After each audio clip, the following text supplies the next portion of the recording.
2 full years had passed, Pharaoh had a dream. He was standing by the Nile. So here's Joseph, again, had been privileged, sold into slavery, gets thrown in prison. Time goes by in prison. He does pretty well in prison. But then, even after helping out this chief cupbearer, he waits 2 more years before the cupbearer does anything about it. So 2 full years had passed. Pharaoh had a dream. And chapter 41, verse 9, then the chief cupbearer said to Pharaoh, "Today I am reminded of my shortcomings." So I messed up. There's this kid sitting in jail. I probably need to share a little bit something about him because I think God's with him. You need him to help you out. Chapter 41. Let's go back to the story where we dropped off, just to give you a little background. So chapter 41, verse 42. Then Pharaoh took his signet ring from his finger and put it on Joseph's finger. He dressed him in robes of fine linen and put a gold chain around his neck. He had him ride in a chariot as his second in command, and people shouted before him, "Make way!" Thus he put him in charge of the whole land of Egypt. Then Pharaoh said to Joseph, "I am Pharaoh, but without your word, no one will lift hand or foot in all Egypt." Pharaoh gave Joseph the name Zaphenath-Paneah and gave him Asenath, his daughter of Potiphar, priest of On, to be his wife. And Joseph went throughout the land of Egypt. Joseph was 30 years old, so like I say, he's not a kid anymore, but he's now 30 by this time. Remember, he was a kid when he was sold into slavery. So when he entered the service of Pharaoh, king of Egypt, and Joseph went out from Pharaoh's presence and traveled throughout Egypt. During the 7 years of abundance, the land produced plentifully. Joseph collected all the food produced in those 7 years of abundance in Egypt and stored it in the cities. In each city, he put the food grown in the fields surrounding it. Joseph stored up huge quantities of grain like the sand of the sea. It was so much that he stopped keeping records because it was beyond measure. Before the years of famine came, 2 sons were born to Joseph by Asenath, daughter of Potiphar, priest of On. Joseph named his firstborn Manasseh and said, "It is because God has made me forget all my trouble and all my father's household." Now, just as a reminder, in the midst of this, in all these years and years and years and years of Joseph down in Egypt, you have to ask yourself what was going on with his brothers and what was going on with dad and mom. Poor dad still thinks his son is dead. The 10 brothers are going along. And by the way, a new brother has been born. So now there's 12 sons total. But Joseph doesn't even know about his younger brother, which is his full brother. The others are all his half-brothers. So all of this is going on. He's 30 when he starts working for Pharaoh. 37 before they get through the years of plenty. And then the 7 years, verse 53, the 7 years of abundance in Egypt came to an end. And the 7 years of famine began. Joseph is 37 at this point. Just as Joseph has said, there was famine in all the other lands, but in the whole land of Egypt there was food. When all Egypt began to feel the famine, the people cried to Pharaoh for food. The Pharaoh told all the Egyptians, "Go to Joseph and do what he tells you." When the famine had spread over the whole country, Joseph opened all the storehouses and sold grain to the Egyptians, for the famine was severe throughout Egypt. And all the world came to Egypt to buy grain from Joseph because the famine was severe everywhere. So things get tough, and notice that last little thing. There's chapter after chapter after chapter just telling the story of Joseph. So years go by, and here's Joseph running Egypt, and the whole world comes to his feet and begs him to help them out. And boy, did he make money for his boss, Pharaoh. I'm figuring Joseph lived pretty high on the hog too. He's number 2 in all of Egypt. And guess who eventually shows up at his door? His brothers. So his 10 brothers come, and they're begging for food, but so many years had passed, and of course the Egyptians wore things like makeup, and they had big costumes on, and when they had sold their little brother into slavery, he was a kid. Now he's 37, 40, somewhere in there, maybe even 44. It might be towards the end of the 7 years of famine. So here's this middle-aged man. He's got kids who are growing up himself. Maybe they're grown by this time. And here's Joseph in charge of everything, and his brothers show up. And this is one of the reasons why Joseph gets that tag of being the Jesus of the Old Testament. I don't know about you, but if you do me wrong, I have a little bit of a challenge just getting over the wrong. I think it's kind of human nature. We call it human nature. And so, as human beings, if someone does us wrong, don't you struggle? I mean, really, don't you struggle with people that just treat you badly? And don't you really just kind of, there's times we really, as much hurt as they put on us, we want to put at least that much hurt on them. And again, we call it human nature. So Joseph, I would expect that Joseph would have been one of those guys who would have liked to have put a whole lot of hurt on his 10 brothers, and not for the 10 years plus that he's working for Pharaoh. No, I think I would have wanted to hurt him, not for those 10 years, but for the years that I'm working for Potiphar. The years I'm being a slave. The years that I'm in prison. And I'm rotting away in prison, and I've got 10 brothers who hated me so much that they did me dirty.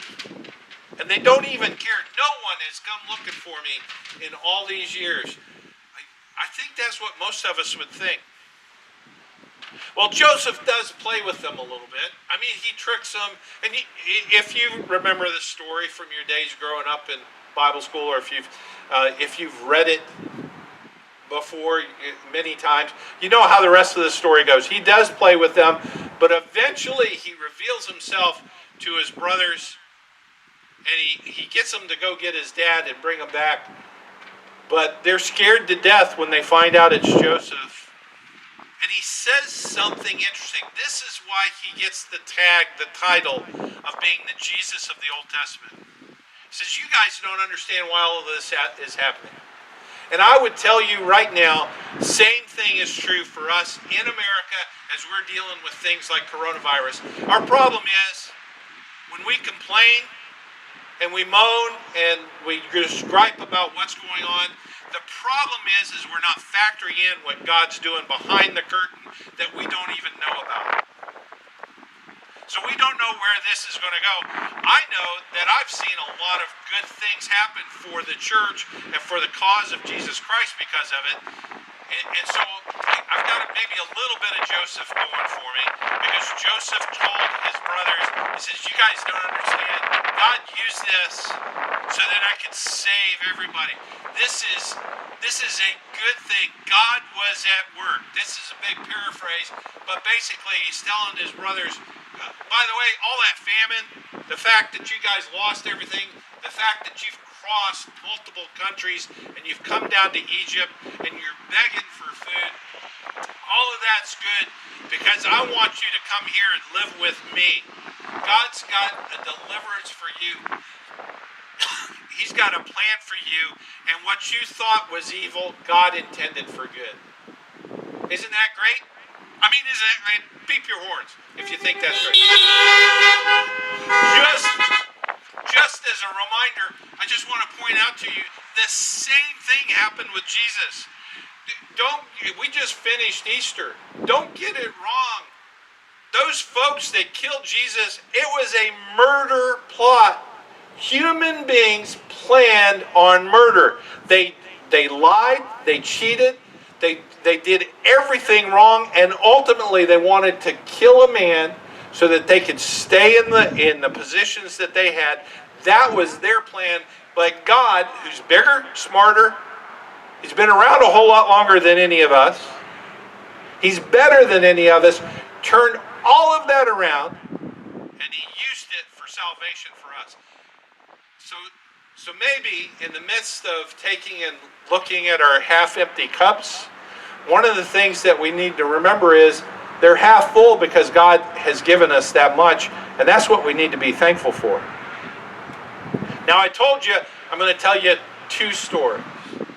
Because even as we take and we read something like Joseph, the problem is that's thousands of years ago. It's in the pages of the Old Testament, and there's a tendency for us to kind of think, well, that's not real life. I want to tell you about real life. There's a guy named Bernie Weber. In January of 2009, Miriam, his wife, said goodbye to Bernie in Melbourne, Florida. Bernie and Miriam had been living in Melbourne, Florida for a while. They had retired there. Nice folks, really humble folks. Bernie was he was an old seaman. He had during World War II, and it was one of those things where he had gone into the working for the Merchant Marine early in life. So he got by with being a teenager when he started working with the Merchant Marine. Eventually, he went on to do all kinds of jobs, working on boats. Not everything that you can imagine. He was a tugboat captain at one point, a charter captain, just did all kinds of things. But there's one little window. There's 20 years of Bernie's life that was kind of interesting. He worked for the Coast Guard for 20 years.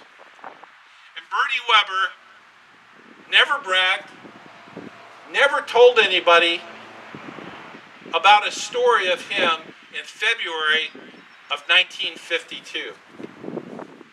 In February of 1952, there was a giant, massive storm off of Cape Cod. There were oil tankers at that time, but a lot of the oil tankers that were on the sea were built during World War II, and they were rush production. So I didn't know that they could even do this, but they would build these, they're not super tankers like we have today. These were tankers that would carry oil, and they really needed them. They desperately needed them to fund and to supply the war effort during World War II. So in order to build them quickly, they would build the ships in two halves, the front half and the back half. And they would take those two halves and they would weld them together. Well, which is all fine and good. If you have worked with metal, you know a weld can sometimes be stronger than the metal that's around it. But not in the case of these tankers. These T2 tankers had a bad reputation. And that bad reputation was in cold water with a lot of stress, heavy seas, let's say during a storm, maybe off of Cape Cod, the ships would break in two. They would literally break down at the weld. And on this particular night, February 18th, 1952, not one but two ships broke in half. And the Coast Guard's responsibility was to go out and rescue the crews. They knew about one of the ships because they got radio reports and some Coast Guard boats had gone out and tried to get to them. They had some troubles with the first ship. But interestingly enough, no one knew about the second ship. The Provident was stuck just 5 miles off the coast of Cape Cod, near the town that Bernie and his fiancée at that point, Miriam, were living. And so someone sees and hears a horn in the midst of the storm, and they figure out that there's a second ship, and finally with a little bit of work, they figure out that the second ship is the Provident. The front half of the boat had sunk, and it had claimed the lives of the captain and 7 other crew members. 8 people died on the front half. The back half was still afloat, and they were bringing that boat, they were trying to land it on either rocks or on a shoal so that they could strand it in the hopes of being rescued in the midst of this massive storm. Bernie Weber was a coxswain, a bosun's mate, if you want to think of it that way. And so he was ordered with 3 men to take a tiny little boat that could hold 12 men in case of a rescue, take this tiny little boat out through this storm and cross this shoal in order to get this bar, in order to get to the ship. This bar was notorious for heavy storms. You couldn't get across it. It was as everyone tried to tell him, tell the commanding officer, you're sending these guys on a suicide mission. No one had ever crossed that bar in the history of the people that were there. Bernie takes his boat out with his 3 men, and they cross that bar. First time in history they do it. It's a magnificent effort. They also lose their compass in the midst of it. Still, amazingly enough, they get to the back half of the Provident. They get there, and they don't find 12 men. They find 32 men. They managed to load those 32 men